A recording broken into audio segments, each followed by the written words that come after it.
We are live. We are live. I'm alive. Jeff, are you alive? I'm trying to be alive. I'm alive right now. Welcome, everybody. Oh, gosh, that music is really loud. We're going to lower that. Welcome, everybody, to another edition of Friday 15. It's January 16th. And you've tuned in, I think, because you want to overhear some workplace chatter that is going to be helpful for you in the work that you do. My name's Paul Mastrangelo from First Domino Consulting. And as always, I'm joined by Jeff Jolton of Spencer Stewart. And so here we are, Jeff. We're in like part two of a conversation about 2026 and the future. And we're maybe thinking about AI. Jeff, you're not going to replace me with AI, are you?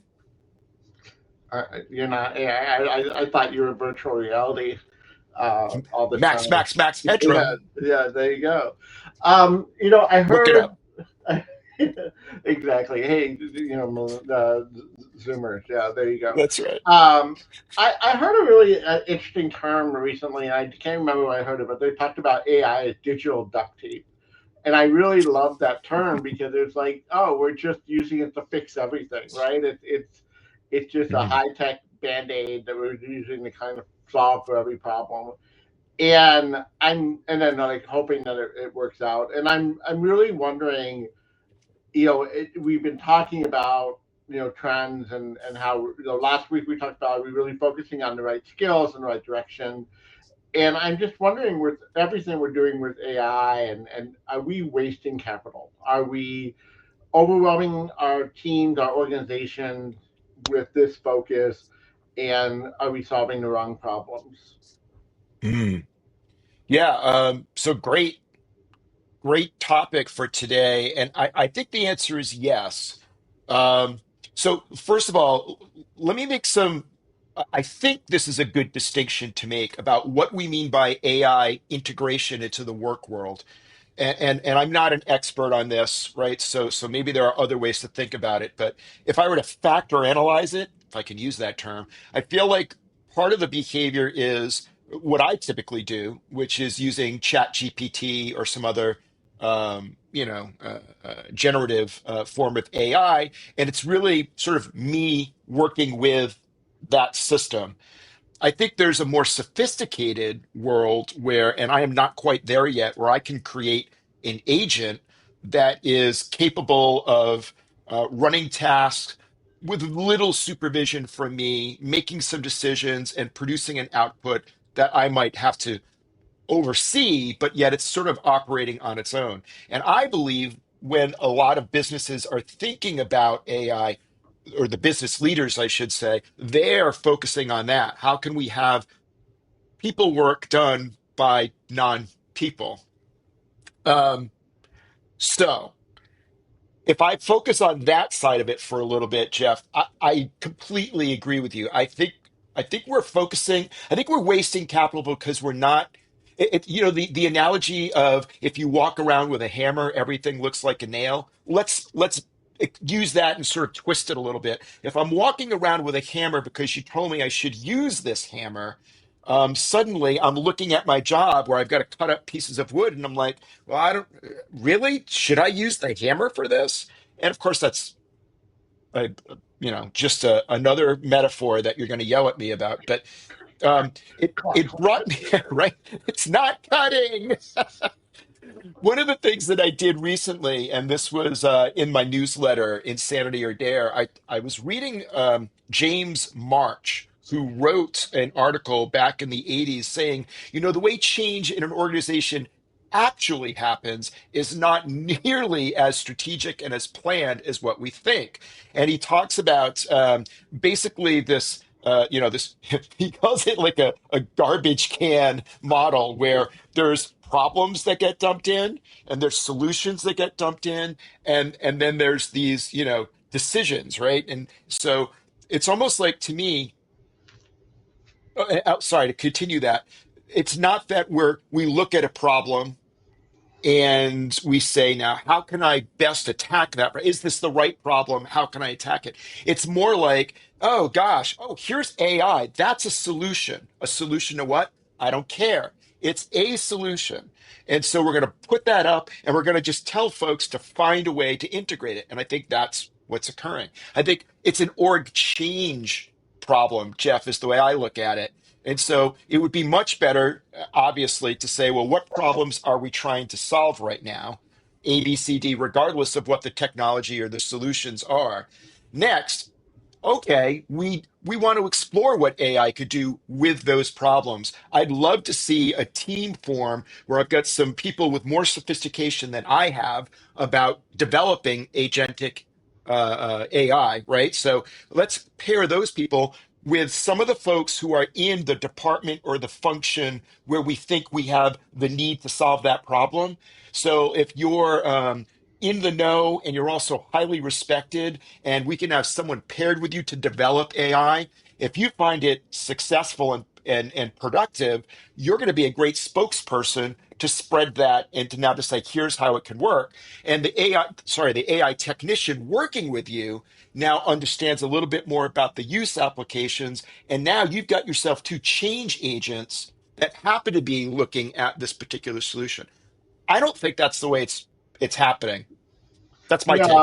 No. I mean, I agree. And I think there's a couple things in there that kind of pull out. Like the one thing is, I don't think that there's anything wrong with piloting and being experimental, and I think that that's actually a wonderful thing.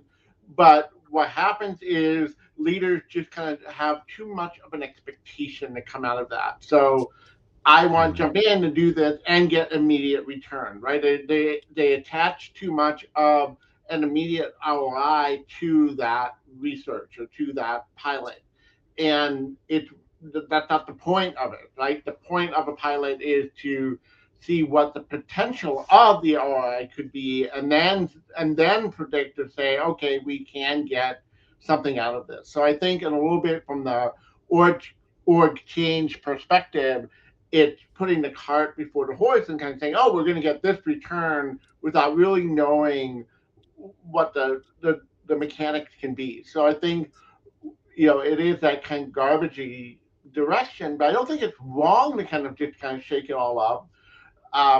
But again, we're not being well defined, and even if we're doing a pilot, right? We're saying let's be more innovative or let's be faster, but we're not really, we're finding the most successful initiatives are ones that are clearly well defined, like that the um, we're talking about very specific problems. So it's, can we produce these reports faster? Can we cut down the amount of time? Can we increase the speed that we solve our customers' problems? Like, can, it being very thoughtful about that, and then get creative with how the agentic AI or whatever tools you want to use can solve for that. And I think we're not spending enough time on that problem clarity, and mhm. thinking that that's going to figure itself out along the way. And it never does. It's like going into a laboratory with chemicals and saying, oh, I'm going to mix all this up and eventually I'm going to come up with something that works. And if you remember your home chemistry kit, when you did that, you always ended up with the rotten egg smell. You always ended up with sulfur, right? It's just, What kind of childhood did you have? You had your own homemade chemistry set? yeah, Dude, we had a home chemistry kit. Didn't you have that at your house? Jeez. um, no, I guess I didn't. But I'm learning so much about you, sir. No, I hear you loud and clear. And it was Apple, right? We were just talking about this. Apple pulled back some sort of AI headline generator because it was hallucinating, and I really thought we were beyond that now, but Well, but really? apparently not. I You, you, did. you looked at Grok or whatever that, Well, so but that's look at another what that's example. hallucinating. But yeah, yeah. No, that's a great example, though. So, the ethical concerns around generating some of these images. But in either case, right, whether it's mistakes that are being made or Misuse. uses that are being completely ignored and ethics being ignored, both of those are examples, to your point, of this is being rushed. We're not really doing a good job of prototyping and testing and doing something sort of in a small scale, low risk. Nope, we're throwing it out there. And I know it's not, I mean, it can't be that simple, but obviously ethical concerns, problems, shame on you, for that. Yeah, yeah. But yeah, like I mean, it's still very early on. Like what? I mean, is it been 3 years? Like I can't even think it's been 3 years that we've really Mm. truly have had truly integrated um, agentic AI in our world. So we're still in our infancy. So of course we're still going to have you know hallucinating systems and Yeah, ethical loopholes that that are just not and that's the thing. I can tell you from my own son Joshua, but it's like you throw something out there, he's gonna look for those loopholes. He's gonna like, how can I break this? How can I sure. destroy it? Right? And so people are just challenging these systems, and that's but that should not be the audience that is there to. We shouldn't be throwing it out in the wild and see they'll find the mistakes, right? We should be doing it Hmm. in practice, and but that's more on the companies that are creating the technology. Still, the consumers of this technology, I still think are needing to be more thoughtful. Um, how they're using it, and then what they're doing with the results of it. Are we doing this to save time? Are we doing this to uplift our people? I still don't think there's enough thought going into that either. Like Hmm. Hmm. creating a lot of panic around people feeling like they're losing their jobs, and I'm not sure that panic is real either. Hmm. I know it's out there, and I know within the tech industry, people are losing their jobs to AI, but I don't know if that's massive outside of the tech industry. Well, let's try to go to a so what phase in our conversation, Jeff. So we already talked a little bit about from a business point of view, from an org change point of view. Let's be really specific about the problems you're trying to solve. Let's have more of an experimental approach, pull together some people who can work in that prototype environment to develop some things in a low risk way. So I think we're in alignment there. Maybe what we could do with our remaining time, what's so you hinted at this last week and you mentioned it again this week that you weren't so sure that AI was eating into jobs. Why don't we see if we can combine that and say what advice do we have for our audience right now? So here I am. I'm probably a knowledge worker. I might be early in my career. I might be later in my career. And I too am getting the message that I have to integrate AI into my workflow. And I want to, someone wants to see some productivity gains. And of course, I may be concerned about how much productivity gains before I'm outsourced completely. What are your thoughts? What do you say to that in terms of what we've got to do and what individual employees have to do? Tough question to throw at you. All Yeah, right, solve that. you're so screwed. I don't know. Don't come to me for advice. No, I would say I have a friend who's in this situation. no. I think the best thing to think about is I think everyone tends to think very concrete and very like like tactical or technical. And I think the people that are going to be successful and are not going to be at risk of being outsourced or whatever are really the ones that are orchestrating. Like if you kind of think about, yes, all these agentic tools are doing specific low level tasks. There needs to be someone who is understanding how all those pieces come together, that's orchestrating that, that's understanding how this is moving the company forward, and then maybe what are we doing with the time that we're gaining from that. So we're no longer spending our time running those reports. How do we spend that time with our clients, developing better relationships, doing more sales, helping the business in a different way, because now instead of 15 hours a week doing those reports, I only need an hour, to validate it, and now I'm what am I doing with that time? And so think of it more as the orchestrator, the elevator, the augmentator, however you want to come up with fancy words. But I think those are the individuals that are going to be more successful. And as we talked about last week, those are the agile, creative, critical, motivated, Hmm. influential people, not the technical engineers and the AI programmers. I mean, those are important people in this world, but those aren't the majority of us, right? We aren't all going to become AI technologists. We're people who are consumers of AI that understand how to make it work in the world that we're in. So I think that's to get over this fear of I have to be specific technologist and understand it's more about how do I coordinate um, and promote this technology efficiently for the organization. Well said.